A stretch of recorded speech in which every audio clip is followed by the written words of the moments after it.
Welcome to the Deep Dive, where we take the essential information you need and, well, extract the crucial insights. It's all designed to get you up to speed quickly and thoroughly. Think of us as your express route to understanding complex subjects. Exactly. And today, we're embarking on a pretty focused exploration. A deep dive into Chapter 2 of a really vital document on information security and privacy risk management. Consider us your instructors for this session. We'll guide you through this foundational chapter, breaking it down, step by step, just as it's presented. Following the original materials sequence. Right. This chapter, titled Risk Management Framework, or RMF, it really does set the stage. It gives you that fundamental structure for grasping, well, a systematic method for tackling these incredibly important security and privacy risks. Okay, let's dig in, starting with Section 2.1, Organization-Wide Risk Management. Right. So this first section, it lays down a core principle. Managing security and privacy risk isn't something you do in a corner. It's not just the IT department's job. Definitely not. It demands involvement, commitment, really, across the entire organization. It operates on multiple levels, right? The document mentions Figure 1 and SP 839. Correct. You've got risk management happening at the big picture organizational level. Okay. Then it narrows down to the mission and business process level. Got it. And finally, down to the specific information system level itself. And the communication between these levels is key. Absolutely critical. And it's bidirectional. That's what's really stressed here. So not just top-down orders. Exactly. Information, reports, findings they need to move back and forth. So, a risk found at a system level that can inform strategy higher up. And vice versa. High-level goals shape system-level actions. Precisely. It's like a constant feedback loop. Keeps everyone aligned. Makes sense. Okay, moving to Section 2.2, Flexibility in RMF Implementation. Now this part, this really stood out to me. It's not super rigid, is it? That's a key takeaway. While the document is clear that all the RMF steps and tasks, unless they're explicitly marked optional, are expected, Right. organizations have quite a bit of leeway in how they actually do them. So it's about the outcome, not just ticking boxes in order. You got it. Achieving the objective is the goal. Can you give us some examples of that flexibility? How might that look? Sure. So, for instance, after the initial prepare phase, maybe an organization decides to tackle tasks in a slightly different order, if that makes more sense to them. Okay. Or they might put more emphasis on certain tasks, the ones most relevant to their specific risks. Right. Combining related tasks is another thing. For efficiency. And some even bring in other frameworks, like the cybersecurity framework, to kind of enhance how they execute the RMF tasks. That makes a lot of sense, adapting it. What about this idea of entering or re-entering the RMF at different points? How does that actually work? Yeah, that flexibility in the entry point. It's tied to how well an organization understands its current risk situation. And, what work's already been done on a system, especially during those initial prepare system level tasks. Based on that, they might say, look, we don't need to start right back at square one for this system. But they can't just jump in anywhere, can they? There must be checks. Oh, absolutely. Yeah. The document stresses you need a thorough gap analysis first. Figure out what has been done, what's missing. Right. Then you have to document why you're choosing that entry point, tell all the stakeholders. Transparency. Exactly. And, critically, get approval from the authorizing official. It needs to be a considered approved decision. Okay, let's delve into Section 2.3, Information Security and Privacy in the RMF. This seems, well, obviously crucial given the document's focus. It really is.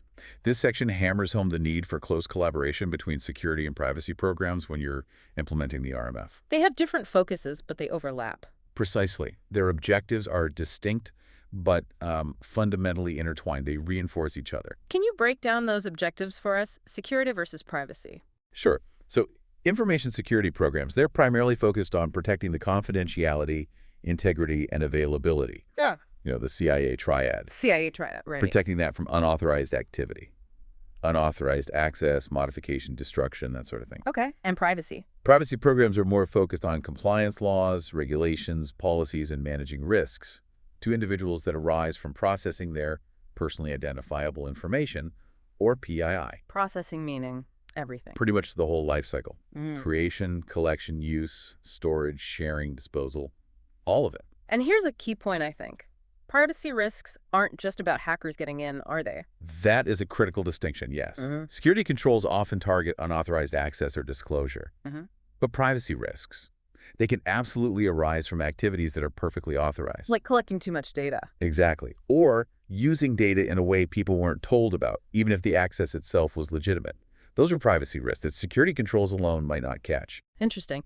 The document then talks about privacy controls versus security controls and this idea of controls that do both jobs. Right. So a privacy control is a safeguard. Could be admin, technical, physical, specifically put there for privacy requirements to mitigate those privacy risks we just talked about. Okay. A security control is, well, designed to protect the CIA of the system and its info. But here's the overlap.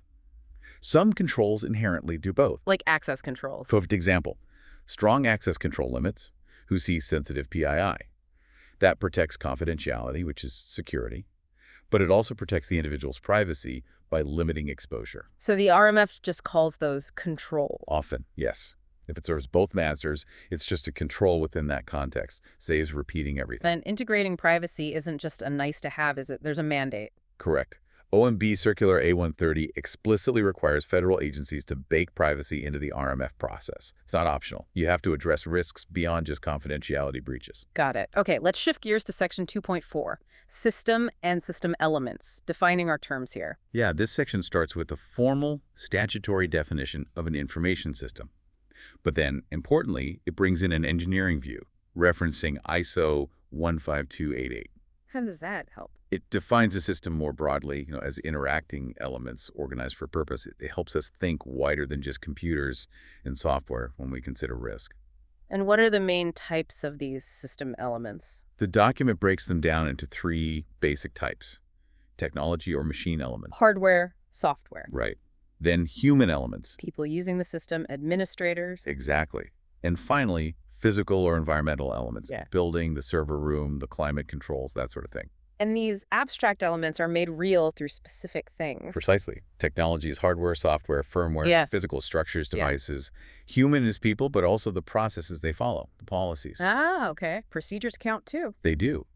And it's how these elements connect and interact that gives the system its capabilities. The section also mentions the operating environment and uses system element and information resource interchangeably. Yeah, the environment is just the context the system works in that can affect risk, obviously. Yeah. And system element and information resource are used synonymously here because legally and policy-wise, an information system is a collection of information resources. So they mean the same thing in this context. Okay. And lastly, for this section, it defines system component and the authorization boundary. That last one sounds important. It is. A system component is just a specific type of element, hardware, software, or firmware, more granular tech focus. But the authorization boundary, that's critical. Why is that? Because from this point on, that term exclusively means the specific set of system elements that are going to be formally authorized for use. So it defines the scope of the assessment and the authorization. Exactly. And the scope for any common controls the system might inherit. Defining that boundary clearly is, well, fundamental to the whole RMF process. You need to know what you're actually authorizing. Okay, crystal clear. Let's move to section 2.5. Security and privacy posture. What's the main idea here? The core message is that your security and privacy posture isn't, a snapshot fixed in time. It's dynamic. It's dynamic, yeah. It's an evolving state determined by ongoing assessment and continuous monitoring of all your controls, system-specific, hybrid, common, all of them. So it's about constantly gathering evidence that things are working right. That's it, exactly. These ongoing activities provide the proof, the evidence that controls are implemented correctly, operating as intended, and crucially meeting the security and privacy requirements over time. And this posture then feeds into a big decision by the authorizing official. Precisely. The AO looks at this whole picture, the posture, and decides if the leftover risk, the residual risk, is acceptable for the organization, based on their strategy and risk tolerance, of course. Makes sense. Okay, next up, section 2.6, supply chain risk management, SCRM. This feels increasingly relevant today. Oh, absolutely. It's a huge area of concern. This section highlights that, our reliance on external providers, COTS products, it introduces risks. And these supply chain risks can be particularly tricky. They really can be.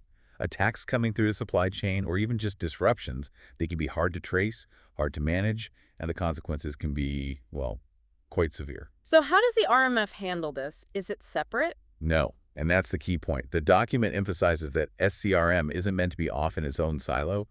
It needs to be integrated, working with the main security and privacy risk management efforts. So this publication weaves SCRM into the RMF steps. That's the approach.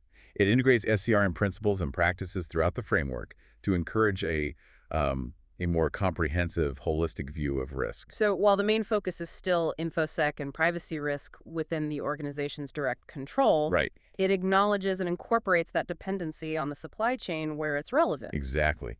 Recognizing that your security often depends on your vendor's security. Okay. Section 2.7, use of automation in the execution of the RMF. This sounds like a big efficiency booster. It really is. This section strongly pushes for maximizing automation wherever you can in the RMF process. Why? What are the big wins? Speed, effectiveness, efficiency. Those are the main goals. Make risk management faster and better. Where is automation most helpful in the RMF? Well, the document points to assessment and continuous monitoring, definitely. Preparing authorization packages that can be sped up a lot. Implementing ongoing authorization. Yeah. Ultimately, good automation helps organizations make, near real-time risk-based decisions. Faster, better informed decisions. But like other parts of the RMF, there's probably flexibility in how much automation you use. Absolutely. Organizations decide when, where, and how it makes sense for them. And let's be realistic, the document acknowledges that fully automated assessment and monitoring, it's not always possible or even feasible for every system or control. Okay. Section 2.8 revisits security and privacy in the RMF, but this time really focusing on collaboration. That's right. It kind of circles back to reinforce that earlier point about security and privacy programs needing to work hand in glove. So actively collaborating on plans assessments. Yes. Plans assessments, POAMs, plans of action, and milestones. Working together on those key activities. And the main advantages are? Efficiency, mostly. Reducing duplication of effort. If security and privacy teams coordinate, you can make sure all requirements, both kinds, are addressed properly without, tripping over each other or doing the same work twice. It ensures controls are managed effectively across both domains. Exactly. And this collaboration feeds back into the authorization decision again. It does. Because that final authorization decision, it really hinges on having credible, actionable evidence in the authorization package, both security and privacy evidence. So working together makes creating that evidence more efficient and cost-effective. Precisely. Which should lead to a stronger, more trustworthy authorization decision in the end. Okay, that makes perfect sense. Finally, Section 2.9, benefits of the RMF. Let's just quickly summarize the key advantages this whole approach offers. Right, the wrap-up. So first, the RMF gives you a structured way to do those core tasks. Categorize systems, select and manage controls, assess them, monitor them, and ultimately authorize the systems and any common controls they use. It provides a methodology. Provides that needed structure, and automation is a key enabler here. Big time. The RMF really encourages using automation for near real-time risk management and for making ongoing authorization possible through continuous monitoring. Right, moving away from static snapshots. And the last key benefit. The last one highlighted is that it promotes using timely metrics, good data. This gives senior leaders the information they need to make smart, cost-effective, risk-based decisions about the systems supporting their mission. So Chapter 2 really does lay that crucial groundwork for understanding the RMF. Absolutely. It's more than just steps. It's a whole philosophy. Organization-wide view, flexibility, collaboration, automation. It all fits together.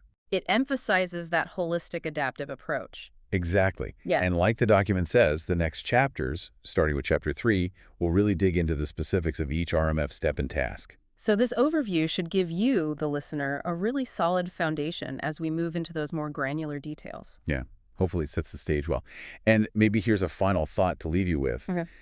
Given how interconnected everything is today, all our systems, our data, how can individuals, maybe people who aren't directly in security or privacy roles, how can they still contribute to strengthening the overall security and privacy posture of their organization? That's a really interesting question. It's something for everyone to think about. Definitely food for thought.